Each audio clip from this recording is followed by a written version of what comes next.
Hello and welcome to the Fantasy Life Show. I'm your host, Ian Hartitz. It is a great day to be great, and it's a great day to break down the perfect or optimal or just what we're absolutely trying to do strategy at quarterback and tight end in our fantasy football drafts this season. Of course, so I cannot accomplish this by myself. Accordingly, we got the man, the myth, the legend, Dwain "The Rock" McFarland is in the house. Dwain, what's up, man?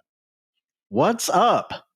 Love talking strategy. Like, we've been drafting teams. Like, this is my favorite part. We do all the research, put it all together, start looking for where the values are, and then try to help folks figure out how do you go actually navigate a draft and, kick some butt so that you're way ahead of your league mates after you leave the draft. Got free strategy articles over at fantasylife.com if you're still into reading in the year 2025. Aside from fantasy, though, Dwain, happy week 0. College football is back this week. We pumped? Happy week 0. Yes, I'm pumped, and I need to play some Madden. I have a free copy of Madden now, so I need to try to play that. Although I'll probably just get frustrated because my son Landry, he'll defeat me. He started beating me like 6-7 years ago, and he was already doing what the NFL does now, which is they just never punt. He just would go for it every time. It was pretty extreme though. Like it could be from his own 10-yard line, and it could be 4th and 15, and he would still go for it. So. Week 0, Dwayne's trying to rekindle that just magic that he used to have 6 years ago over in the Xbox streets. A lot going on, but again, the main focus today, quarterback and tight end fantasy football strategy. That said, we did get some very big news. I guess you could say very big relatively. Time for our DraftKings opening lines. We're talking about the Colts' new QB1.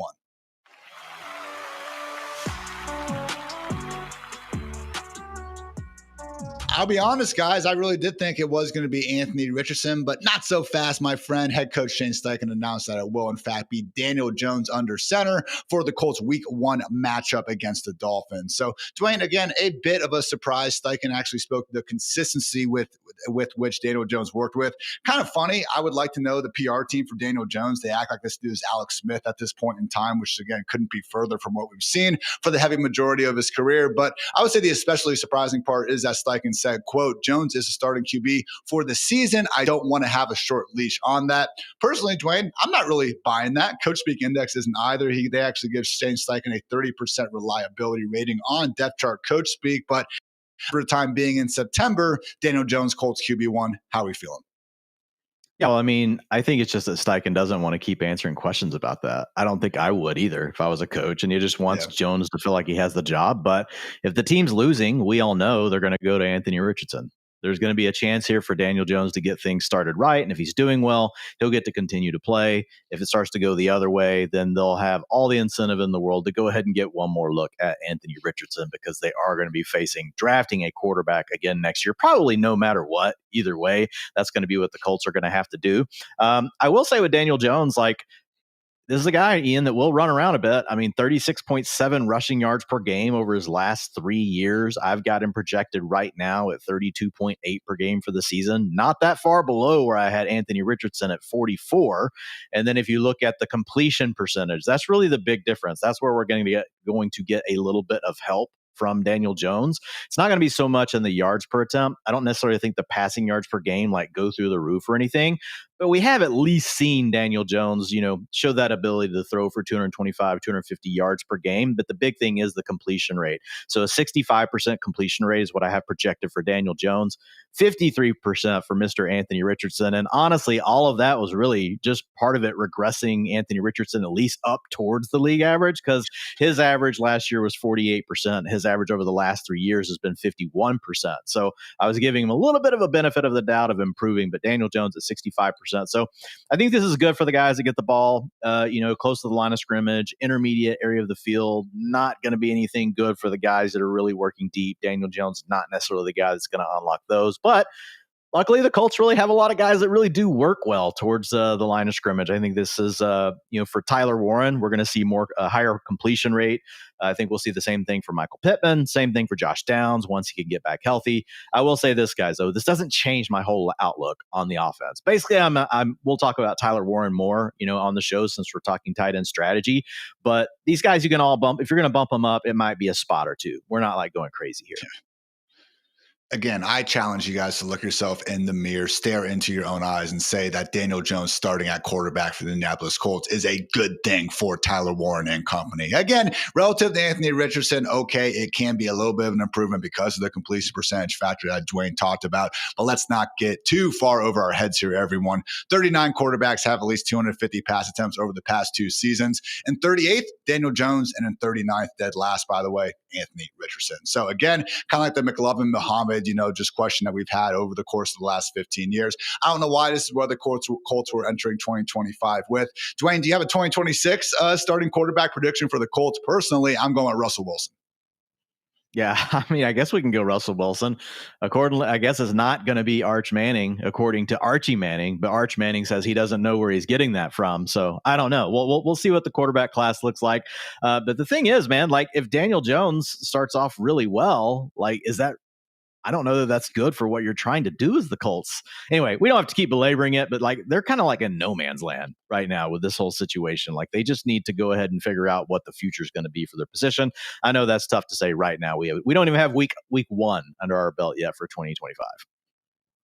2017 was Scott Tolzien, 2018 Andrew Luck, 2019 Jacoby Brissett, Phillip Rivers, Carson Wentz, Matt Ryan, Anthony Richardson these last 2 years, Daniel Jones this year. I'm saying Russ in 26, Kirk Cousins in 27, famous Jameis Winston in 2028, Sam Darnold in 2029, and the best for last 2030, Trevor Lawrence. Heard it here first on the Fantasy Live show. Wow. With all that said, Dwain, this has been our DraftKings opening lines.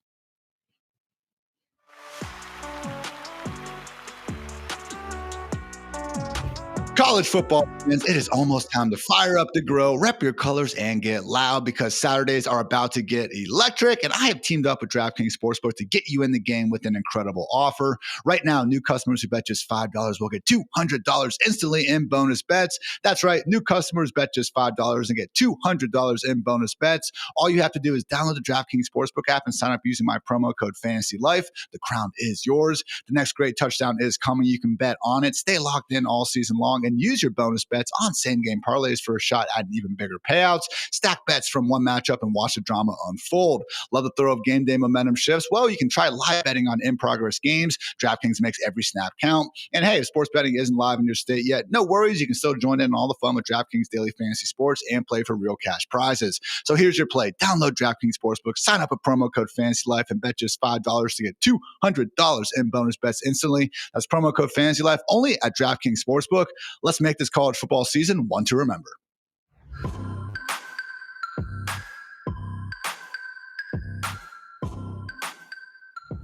Breaking down quarterback and tight end fantasy football strategy. Time for rounds 1 through 4, the big dogs, if you will. And this is presented by the fine folks over there at GoPuff. So, Dwain, one of the reasons why we did want to combine quarterback and tight end was because the reality, as we've been talking about doing our real-time sports streams, check those out on our YouTube page if you haven't already.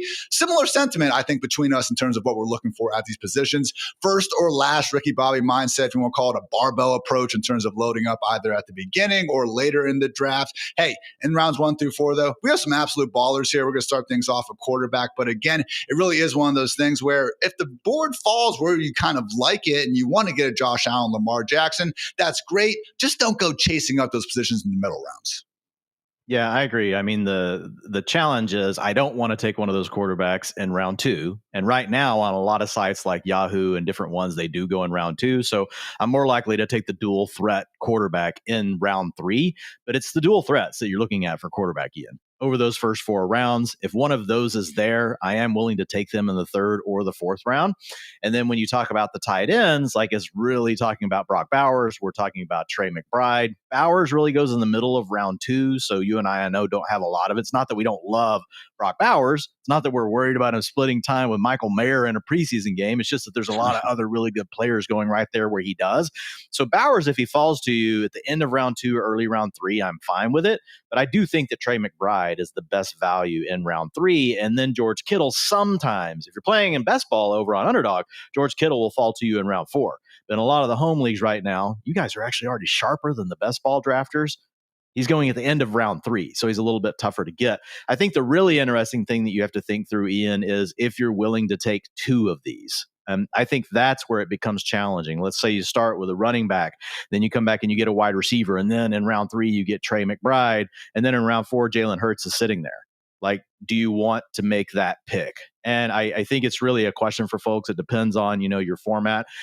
Early on, I was doing that a lot, but now that I feel more confident in the way some of these players and their where their pecking order is, the way they've looked, and what we've heard from camp, I haven't been doing that as much. I do think it can really, I think you have to be a really good drafter, honestly, to pull it off, to go like running back, wide receiver, quarterback, and a tight end in the first 4 rounds. You need to really be focused over your next several rounds, especially if you play in a league that starts 3 wide receivers or has 2 flexes. That makes it very tough. The 1-1-1-1 start is provocative. I'm not going to lie, but I am with you, Dwain. I have not been making too big of a habit of getting after that here as we get into redraft season. I will say, again, we've talked about this last week on our wide receiver strategy show. I mean, when you are trying to actually get into the weeds and try to figure out where the best pocket of values are in these drafts, I think it's rounds 5 through 9 wide receiver. I mean, I want to draft all these guys. I wish I had like 3 6-round picks. And I know what you guys are saying. Ian, you should join an auction league. I'm in 3. Okay. I hear you. Auctions are awesome. But again, when we have guys like Calvin Ridley, Jalen Waddle, George Pickens, Travis Hunter, all going side by side, I want to save up my wide receiver darts again for those middle rounds. Don't get left behind at running back early. The elite onesies that we're talking about now, though, are where things get interesting. So talking about, again, some of those quarterbacks, Dwain, Josh Allen, Lamar Jackson, obviously headlining this crew.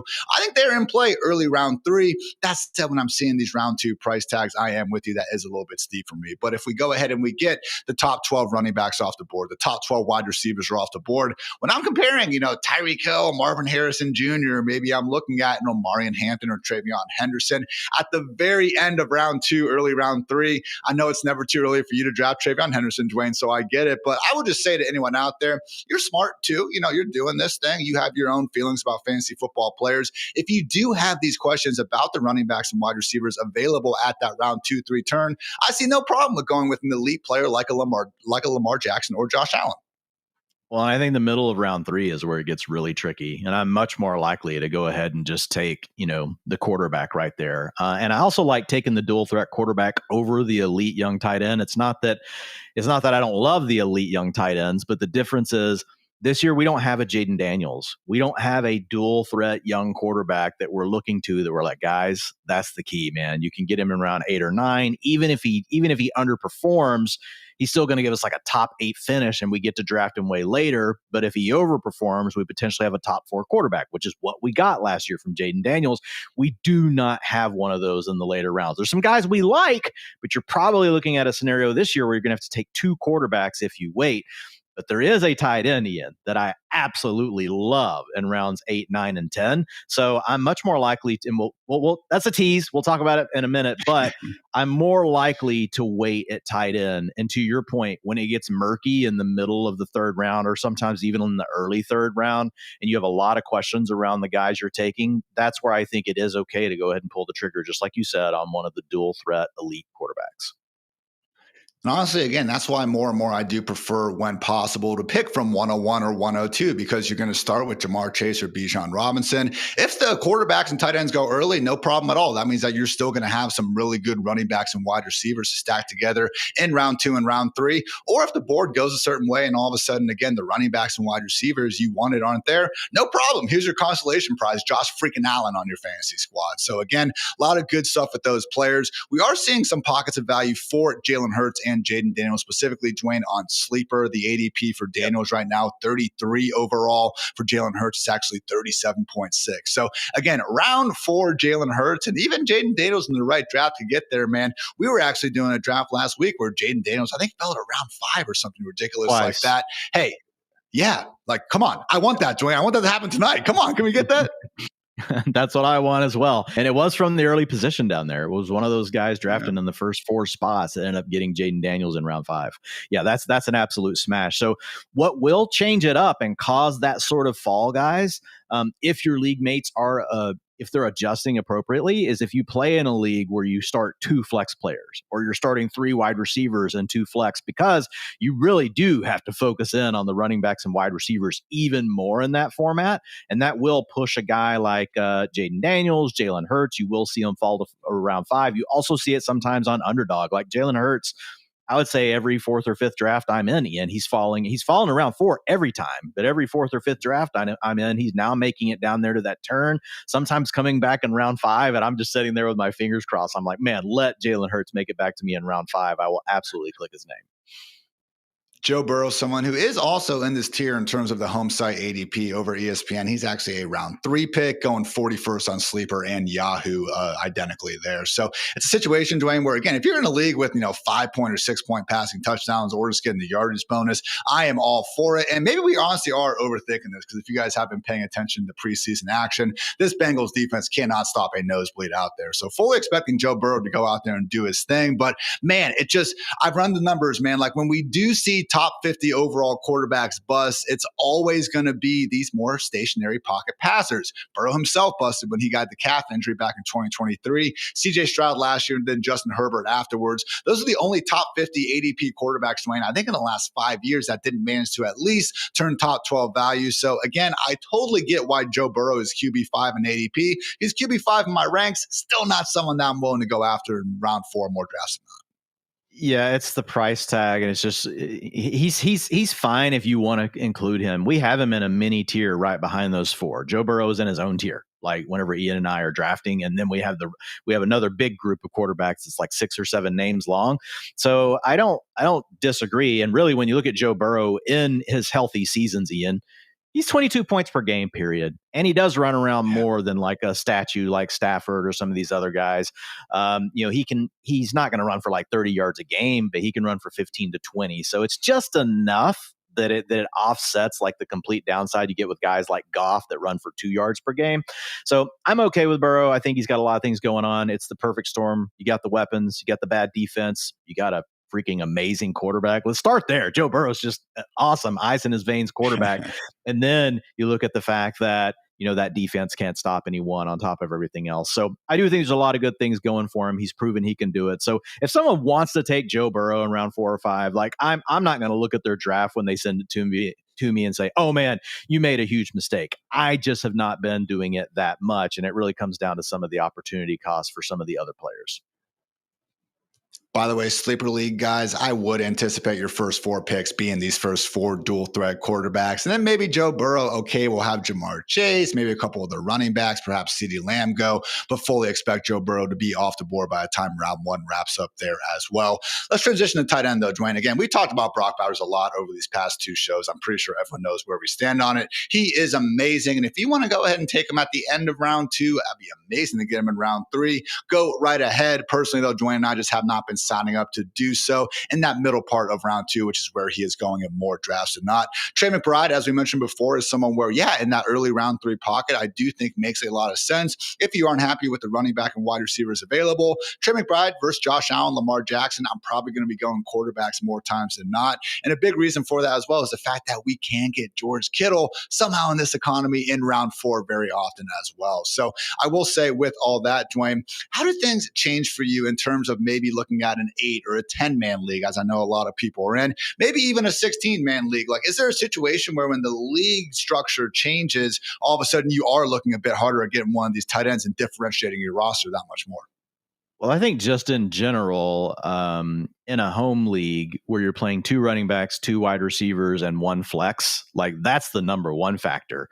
I'm more likely to take an elite onesie in the first few rounds. And it is typically quarterback because I like the tight ends better later than I do the quarterbacks.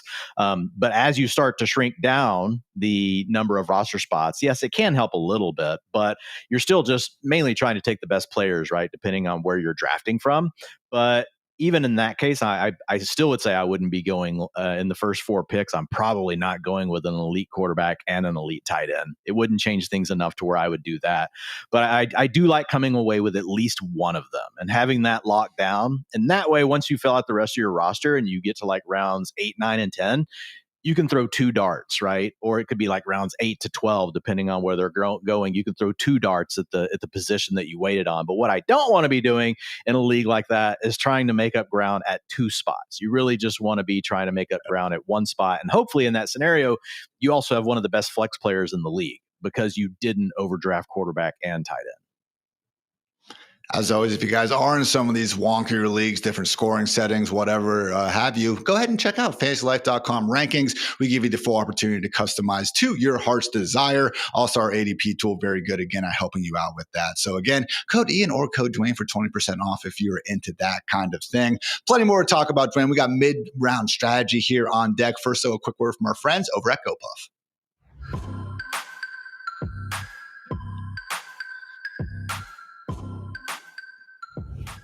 Hey guys, if you're listening to this, you're probably prepping for your fantasy football draft, but you know who else is going to help you with your draft day prep? Our friends over at GoPuff, because if you want to win every week, keep your lineup on point with the GoPuff Draft Champion. And hey, your snack stash stock with GoPuff app will be great as well. Beer, snacks, and groceries delivered in as fast as 15 minutes. And I love the fact that GoPuff has such friendly times to go ahead and get you what you need and in a hurry. Again, 15 minutes, sign me up for that and sign me up for 60. That's right. 60% off your first order with code FANTASYLIFE60 only at GoPuff.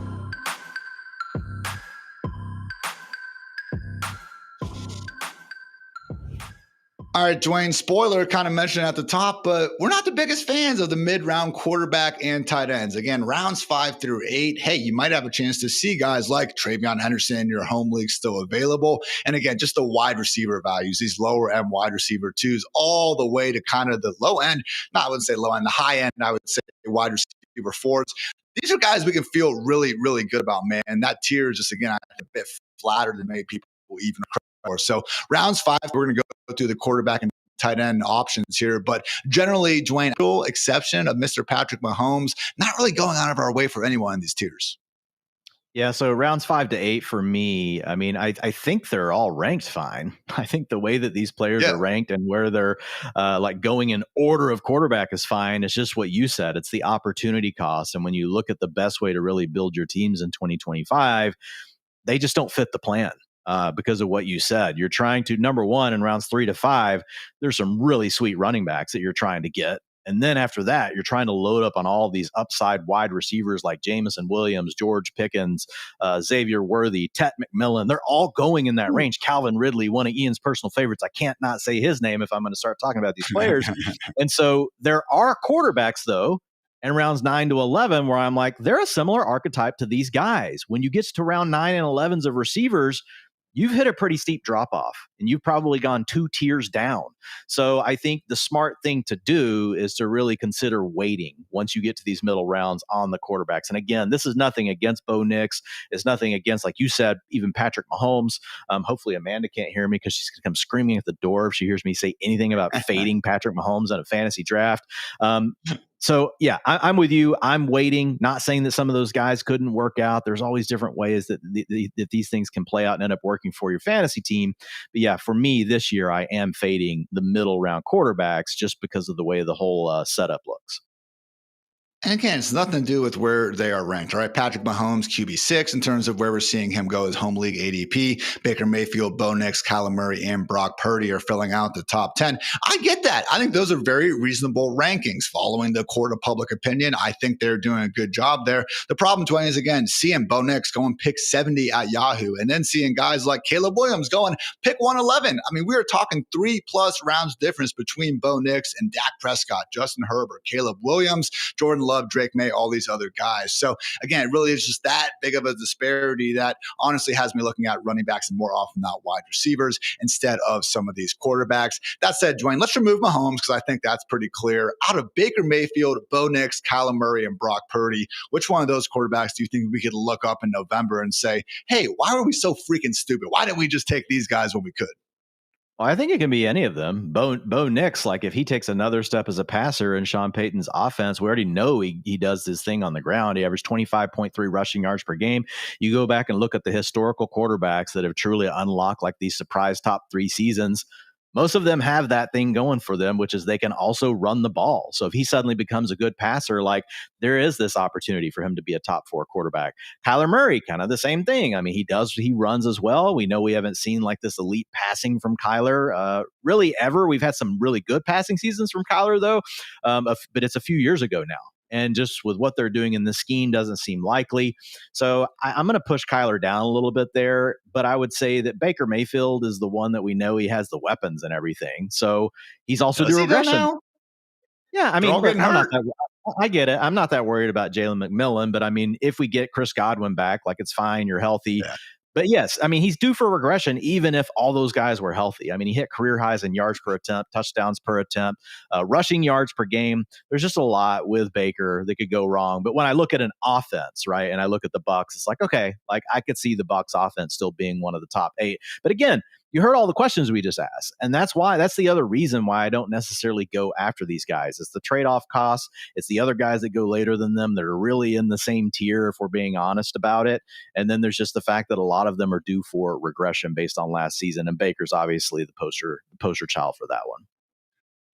Again, situation where Chris Godwin is now expected to start the season on PUP based on what we're hearing out of Bucs camp. Jalen McMillan now looking like a candidate to not play until after, I believe, their week 9 bye after suffering that scary neck injury per head coach Todd Bowles. So I will say for me, Dwayne, I do think it would be Brock Purdy, given that he is the cheapest one on this tier. I mean, over at Sleeper, man, he is going pick 112, which is actually later than some of the guys in our next tier. So Purdy is someone where, again, if you want to call him a system quarterback, you're wrong. But hey, okay, fine, say it. The system's pretty freaking great. He's number 1 in NFL history in yards per attempt and passer rating. And as much as everyone wanted to pick him apart in 2023 for that 3-game sample with no Deebo Samuel and Trent Williams, look what he just did last year with Deebo being a shell of himself, Ayuk being out, CMC being out, Trent Williams himself being out for half the year, not to even mention Ricky Pearsall obviously dealing with his own fair share of injuries and time missed. So Purdy, despite all that, again, finished as a QB 10 in fantasy points per game. He was actually someone Dwayne and I started our draft off with as a late round quarterback here recently over at Real Time Sports.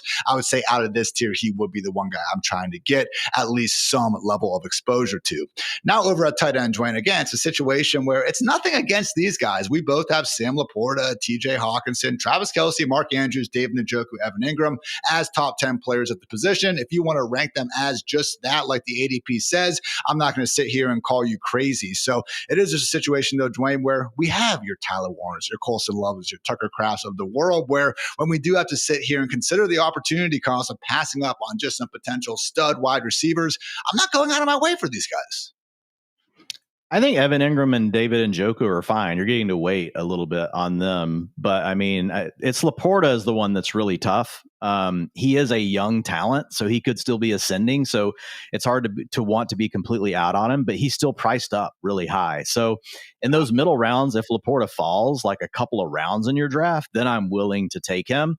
But also with Evan Ingram and David Njoku, it really does depend on the site that you're on. So you can look at, just how far that they're going to end up falling, just depending on where you're drafting. Some sites it's fine. Some sites not so much. I mean, if you look at their, consensus ADP that we have on the screen here, I mean, it's fine. So they're fine where they go right now. And I will say Again, on Brock Purdy, he is a target for me, but I thought we were talking about a group above him. Like he's round 9+ in consensus ADP. So Brock Purdy is absolutely a name that we want to be targeting in our drafts because you do get to wait. David Njoku, again, I'm cool if he is going to end up going closer to pick 95 or 100 or so. I think that's probably where he should be going. But you look at it, man, ESPN pick 80, Yahoo pick 79. That's a situation where we're probably still going to have some top 40 wide receivers, some top 30 running backs that I just do think will be getting that pick out of me more times than not. As much as I do like David Njoku, as much as I do have him ranked as my tight end 5 overall. So I really do wish that Njoku and Ingram were still going outside the top 100 picks more drafts than not. But then again, if we do get that kind of tier breakout wide receiver and running back, that's when I'm getting back into it. And Dwain, we talked about this in round 3. Like once the right guys are gone, that's when we're going back to the onesie spots. I feel like that's how it is here too. Okay. Like we can look at wide receiver, man. And after the top 50 guys, okay, I like Keon Coleman a little bit more than you. We've kind of been over that. Rashid Shaheed's there. Like you can talk about Marvin Mims, but there's only a few guys after the top 50 wide receivers that we feel even remotely good about, putting in that starting lineup in week 1. And a similar sentiment is true at running back. Okay. Like after you get past Travis Etienne, Cam Scatterbo, and these guys, all of a sudden we're in handcuff, pretty much desperation territory, which is fine. Okay. Like we're going to draft a lot of those players. But for me, I would say around those top 35 RBs and about the top 50 wide receivers, once those guys are off the board, that's when I'm more so okay taking the Njokus and Ingrams of the world. Yeah, and honestly, I mean, I don't take them that much because there's a player that we're about to talk about that's my most drafted tight end. He's essentially Jaden Daniels of the tight ends this year. And so I think he's a massive key to your draft strategy. He's also going later than these players that we talk about.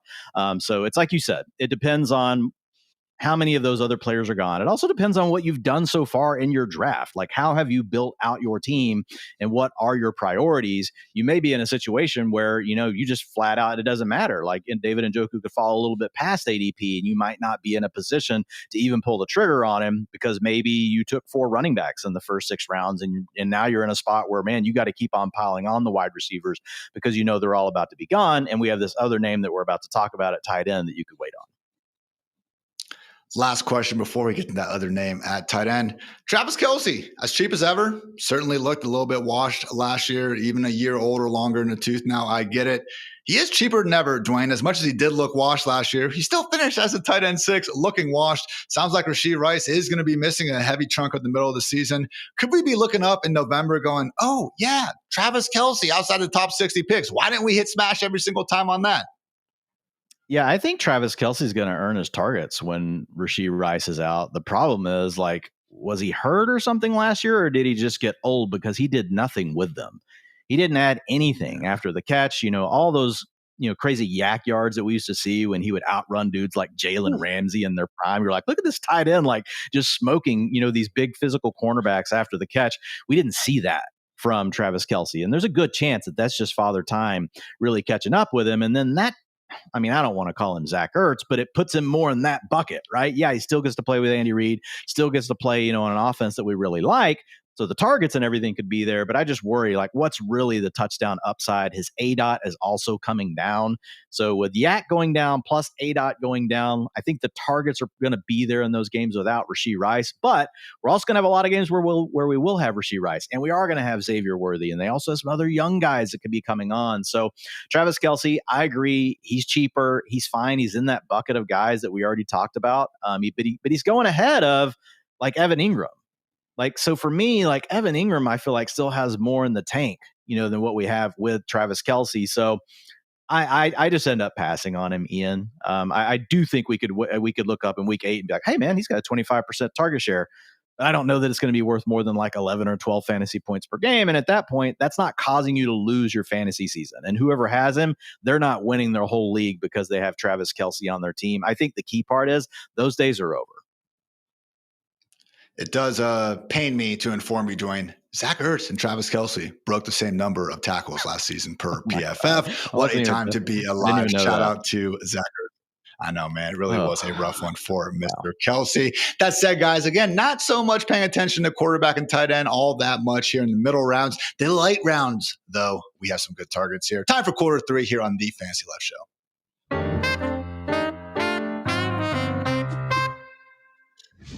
Time for our ADP audit presented by the fine folks at Premier National Sports. Dwain, we're looking at rounds 9 through 12, and this is when we're back in, okay? I mentioned the wide receiver values in the mid-rounds, okay? Ideally, and I think we've been agreeing on this and honestly putting it into play in our drafts together, getting 2 of those running backs inside the first maybe 4 to 5 rounds really does help you. Again, just then get to stash up handcuffs later. It is in this 9 to 12 range, though, where if you haven't gotten a quarterback, you haven't gotten a tight end, it's probably about time to pull that trigger, okay? Sometimes the board isn't going to fall your way. And I'm not telling you to go out of your way and reach for these guys, but hey, big time wide receivers and running backs, they're already gone. Let's go ahead and get our guys. So looking at some of these options, Dwain, we'll start off with quarterback Justin Herbert, someone who is going in this range. Now, he is higher on an ADP basis than we have him ranked. QB 11 consensus ADP at ESPN, Yahoo, and Sleeper. He is your QB 18, my QB 15. After that, we have Dak Prescott, who I once again will remind everyone I have ranked higher than Dwain, despite him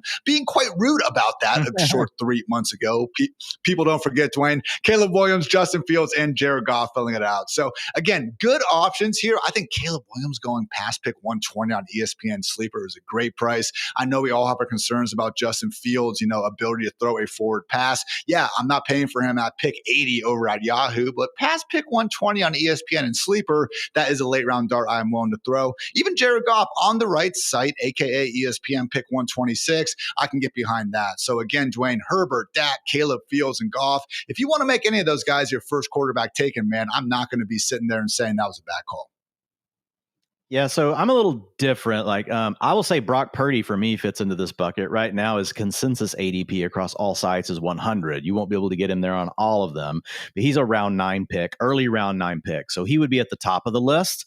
And then I would say I'm not drafting Jared Goff that high. I really want him to fall because he needs to hit the elite run out as a passer. And actually, we already saw that last year, and it was still like QB, what was his finish last year, Ian? QB 8, QB 9.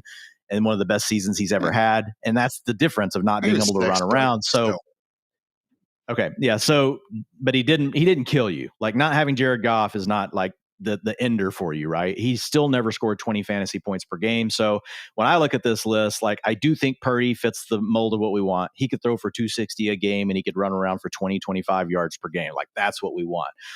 Caleb Williams, also willing to run around. This is a guy that ran for 500 yards, like could run for 500 yards and throw for 4,500. If he comes through in the touchdown department, either one of those categories, which he didn't score any rushing touchdowns last year, the average quarterback going back to 2011 that ran the ball as often as Caleb did last year scored 3 rushing touchdowns. So Caleb would be a name there. And then Drake May would be the next one I would go to. And I would take him over. And Justin Fields is also on the list. So I'm with you on Justin Fields just because we know the guys run the ball as much as he does. It's just hard for him not to finish as a top 10 quarterback, even if they're terrible as a passer. And here's the cool thing. Justin Fields has already proven this. He's already proven he can do this even when he's having a bad passing year. But Drake May is the name that I've kind of leaned into a little bit more. You and I have talked about it on our recent draft streams. He's a guy we've kind of gone back and forth about Drake May versus Justin Fields. The reason why for me, again, is I still feel like there's this ceiling for him as a passer that we don't know about. Like, he might not be a good passer, but there's still this chance that Drake May might be a 245, 255 yard per game guy. He averaged 235 last year in the games where he played all the snaps. So it wouldn't be a stretch for him to throw for 250. And then he ran for 37 yards per game, 17.1 fantasy points per game over that stretch. Man, if he suddenly turns into a guy that throws 35 passing touchdowns, he's going to be in the top 5 quarterbacks. So really for me, I want these guys that can run a little bit and have this high ceiling as passers. And I think the guys that best check those boxes are Drake May, who you've got at the top of the screen now. We've got Caleb Williams. We've got Brock Purdy. And then the one other name that just popped up on the screen is Trevor Lawrence down there at the bottom. I think J.J. McCarthy's also in this bucket. Stroud and Love, not as much on the rushing side, but they're both guys that we've already seen just through the passing game alone, really, already come through with really good seasons. So they're kind of like Jared Goff. That's why I don't take Jared Goff. I can turn around and take Jordan Love or CJ Stroud multiple rounds later, and I'm essentially getting a version of potentially Jared Goff that can at least run for 15 yards per game instead of 2 yards per game. So I'm not targeting Stroud and Love a ton. Like the guys that I am targeting the most are the ones that I've named. But if they're gone, I do like Stroud and I like Love. And then obviously McCarthy, I'll let you go on about McCarthy because I know you love him. But I think he has a lot of the same traits that I just talked about in those other guys because of how athletic he is. Didn't run a lot in college, but I think he might run more in the NFL. Wouldn't say I love JJ McCarthy. He has caused way too much heartbreak in the Hartitz household for me to go there. But I do respect our lead NFL draft analyst, Thor Nystrom's opinion. And man, there's no one on this planet, and I can also say in this universe, higher on JJ McCarthy than Mr. Thor Nystrom. So, Dwain, let's just be clear here, okay? And look, also, yeah, there were more quarterbacks named in my initial list, but late round quarterbacks, okay?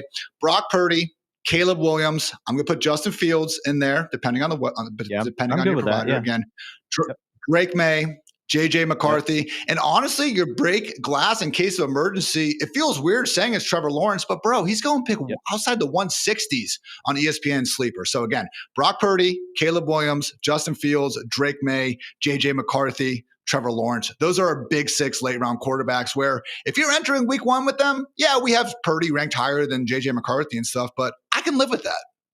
And if you waited that long, you can take 2. It also means you may have taken an elite tight end early, like Ian was talking. Maybe Kittle fell to you in round 4. So you've already got the tight end and you don't need to roster 2 because you've already spent that. You've already spent high draft capital on the player.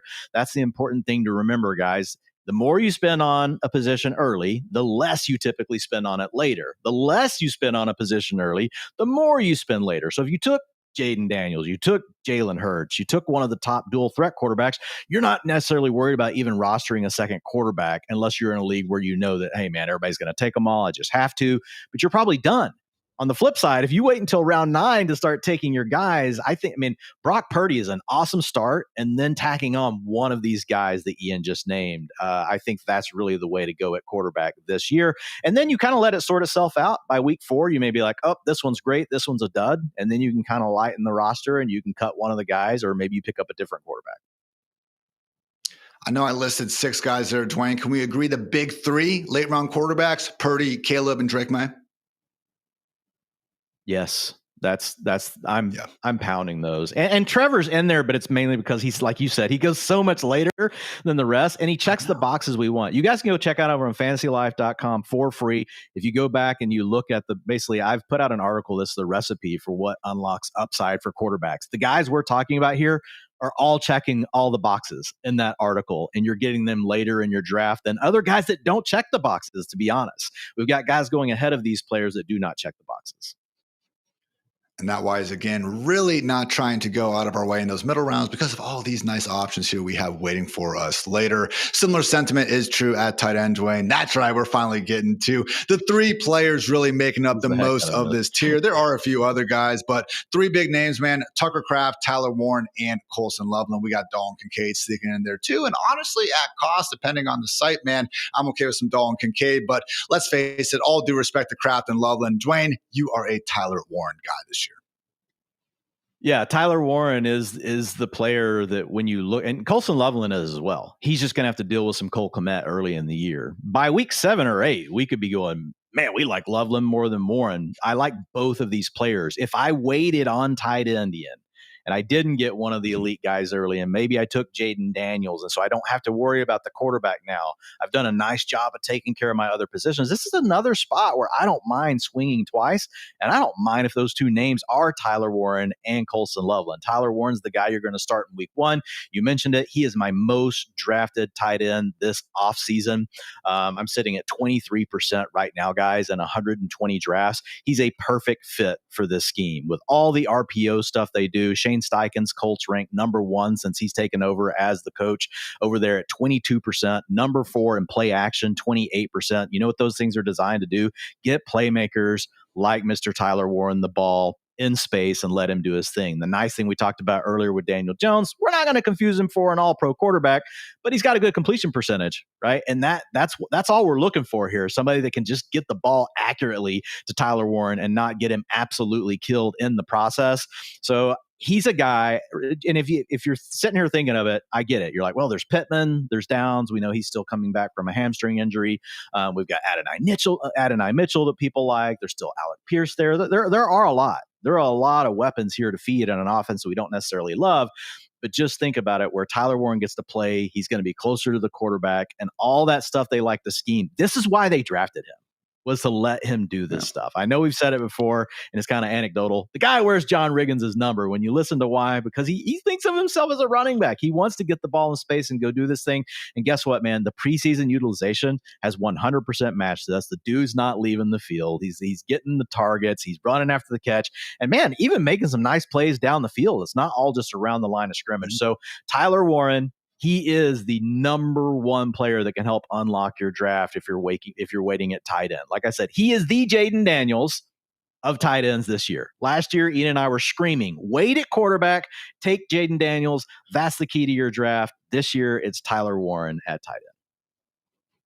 I'm happy you brought up the downfield stuff too. Daniel Jones actually missed him on what should have been probably a 30-plus yard gain on a wheel route. Ended up going back to him next drive though and hit him there in our latest preseason action. So not someone who needs to only be attached to the line of scrimmage, but those again are such easy yak-friendly receptions in that RPO heavy scheme. As Dwain mentioned, expect to see a lot of Tyler Warren. A sentiment that was echoed by ESPN's Benjamin Solak. Had a fun article over at ESPN breaking down kind of what he saw from touring 10 different training camps. And per Ben, Colts coaches do believe that Tyler Warren could, like Brock Bowers, be vying for the league lead in targets and receptions as a rookie. I know Dwayne's bank account would certainly appreciate if that does end up being the case. But hey, obviously, Dwayne, we'd love to come away with Tyler Warren in every single draft. Not always going to be the case.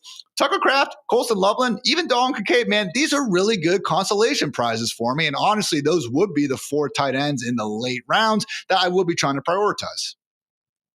Yeah, one thing real quick on Warren, where he's going, he is moving up to Ian's point. So people are getting more hip to him. He's up to a consensus pick 109. So when you talk about him going in round, that's nearly at the end of round 9 now, if you're in a 12-team league. So what I would say on Tyler Warren is I'll take him in round 8 if I have to. Like, I don't care. I'm not going to wait on round 9. Like, he's the guy I want to get. Now, to Ian's point, because he is moving up, another drafter could have the same idea as you, or another drafter could be listening to this same show and you guys are both on the same plan. And, it happens. I used to get Tyler Warren even more than I got him now, but because he's moving up draft boards, I don't get to draft him as much either. So I do agree with you, Ian. I like some of the names that you gave. I think Tucker Kraft is a really interesting name to consider here. Didn't have that high target share or anything last year, but man, was just so good when they gave him his opportunities with the ball in his hands. I know I was one of the people saying, hey, this can't sustain itself. And that's true, but it's not he's not static. He could turn into a 22% target share player this year. It's not like Romeo Doubs has ever shown that he's this amazing player. Jaden Reed, as much as we love him, like he could kind of go either way. Matthew Golden's a rookie. I'm drafting a ton of him. But there's a world, Ian, where we wake up and we're doing the show on Sunday night and it's week 5. And we're like, guys, Tucker Kraft, top 5 tight end in fantasy. Like if he suddenly gets more targets to go with what he can do after the catch, if you're thinking about scenarios that can break your league, right? Tyler Warren's one of them. Colston Loveland's one of them, and I think that Tucker Kraft is the other one if you're waiting at the position. And again, really the best place to wait at the position is going to be at ESPN. Warren, Loveland, and honestly, Dalton Kincaid all going outside the top 120 picks. Even Tucker Kraft at pick 110 is quite a bit lower, if you will, than where we're seeing them elsewhere. So again, guys, really can't stress enough to check out our ADP board presented by Premier National Sports over at Fantasy Life. There's actually an option too where you can just click on the board and really just visualize, depending on where your starting draft position is, the sort of players that are going to be available in that range. So like Dwayne said, go get your guys. It's not like you have to say, all right, pick, 109 ADP. I'm going to wait until pick 108. Again, but what's the only cooler thing than getting Tyler Warren in round 8, getting him in round 9 if you are able to. So again, guys, it's been the ADP audit presented by, real quick. I don't want to mess up your read there, but we do have one super sleeper, I think, that we both agree on here. And one, I think we both are saying, if you wait, we're willing to take 2 of these guys. But who's the guy that if you want to tack on as a second one to one of these and say you couldn't get 2 of the names that we gave, who is it? Is it someone we're going to talk about in the next sleeper quarter, Dwayne? Oh, maybe I'm just an idiot and I'm not watching the show sheet and you should just read. Thank you, guys. This has been the ADP audit presented by Premier National Sports.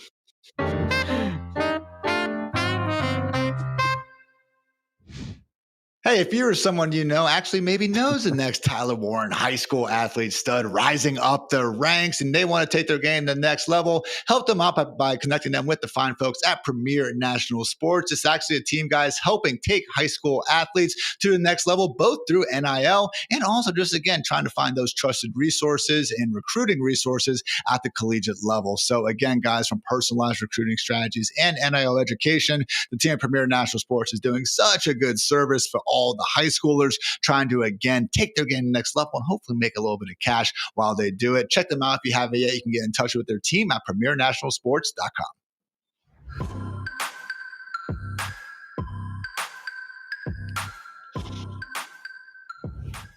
Sleepers time. We've already kind of broken down the quarterbacks going in this range. It gets to become a pretty flat tier. And again, guys, can't stress enough, Trevor Lawrence going outside the top 160 picks. That is the break glass in case of emergency quarterback for my money's worth. But again, Tua, Michael Penix, Bryce Young, yeah, we're not feeling good about those guys. But if you do need that quarterback, second quarterback late, okay, we can get behind it. Dwain, it really is tight end, though, a situation where there are still options, man. Like, even if you happen to miss out on Tyler Warren, Colson Loveland, Tucker Kraft, unlike with quarterback, I'm not necessarily going to be saying, oh my God, I just need to fill this position right now because we got dudes waiting. And now to your previous question, the super sleeper, are we doing it again? Is it Kyle freaking Pitts for the 15th year in a row, Dwain? No, he can be for you. Okay. It can be. I think he's on the list. I think he's on the list, and I know people are going to be tired of hearing that, but you're getting to take him way later now, guys. Like, I mean, he does check some of the boxes that we're looking for. I mean, this is a high-end draft pick. He actually was good for a year and a half, but he was in a really bad offense. Then he got hurt, and now he's been working his way back from that. So you could tell your story that, okay, is he finally healthy? And now he actually gets to play with a quarterback that wants to push the ball down the field. What's the thing that Kyle Pitts is best at and that he's known for? It's working that vertical area of the field as a tight end. He has access to things that other tight ends can't do. So I would say yes, that Kyle Pitts is one of these, Ian. And so if you got one of the quarterbacks tight ends that we talked about before, I think tacking a guy like Kyle Pitts on as your second one, depending on how deep your rosters are, is something that you really can do at the end of the draft. The name I was going to go with was Chig Okonkwo. Real quick, though, Dwain, Chig Okonkwo is great on Kyle Pitts. If he goes for 60 yards and a touchdown in week one, you know someone in your league is going to be freaking out. That's an easy situation. Go ahead and trade the guy, even if you don't believe in him. But Chig Okonkwo, Dwain, that's right. We have been drafting quite a bit of him now in the later round streets. Talk about his preseason utilization. Again, what makes him your favorite sleeper at the position? Yeah, it's really three things that you've got lined up for him. One, the way they used him at the end of last year. He really ended up playing more of a full-time role where he was in that 80% route participation. He really came through with some tight end one performances over that range. Then we heard over the offseason that, hey, maybe they will use this guy a little bit more. Now, they did draft Gunnar Helm in round 4 of the NFL draft, but now this preseason utilization has really matched what we saw from the end of last year. Yes, Gunnar Helm got a little bit more work in this last preseason game, but he's still a guy that I think is going to be at that 80% route participation mark, Ian. And then when we look at the wide receiver core, there's some guys we like. Like, I think you and I both like, okay, maybe Alec Iomanor has a little bit something going to his game, but it's really just Calvin Ridley.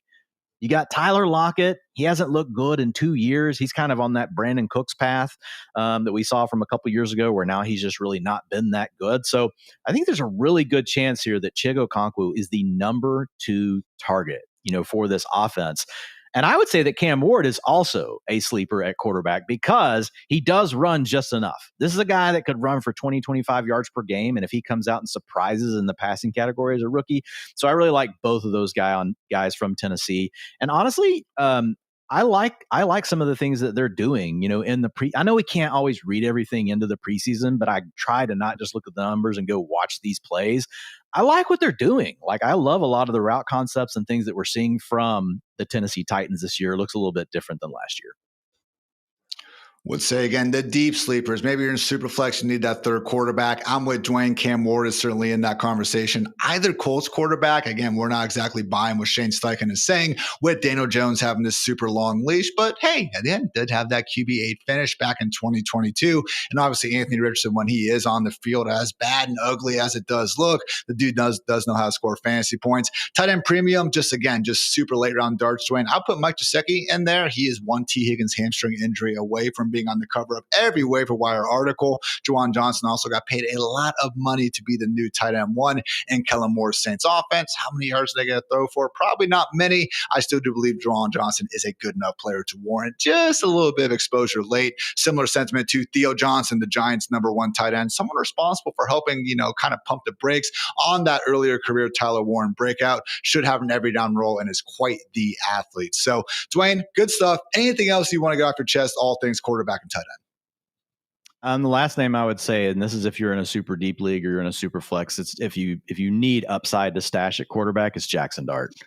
He fits the category we're talking about. This guy can run for 30, 35 yards a game if he proves that he's a pass. And he's looked good in the preseason. Yes, mostly against backups, but he also hasn't had the starting wide receivers out there all the time. So Jackson Dart is the name that we could be talking about come week 7 or 8. Maybe more of a waiver wire speed dial kind of thing, that if you're in a normal league and you hear, oh, Russell Wilson's on shaky ground, preemptively we'll be telling you to go pick up Jackson Dart. But that would be the last name that I would give.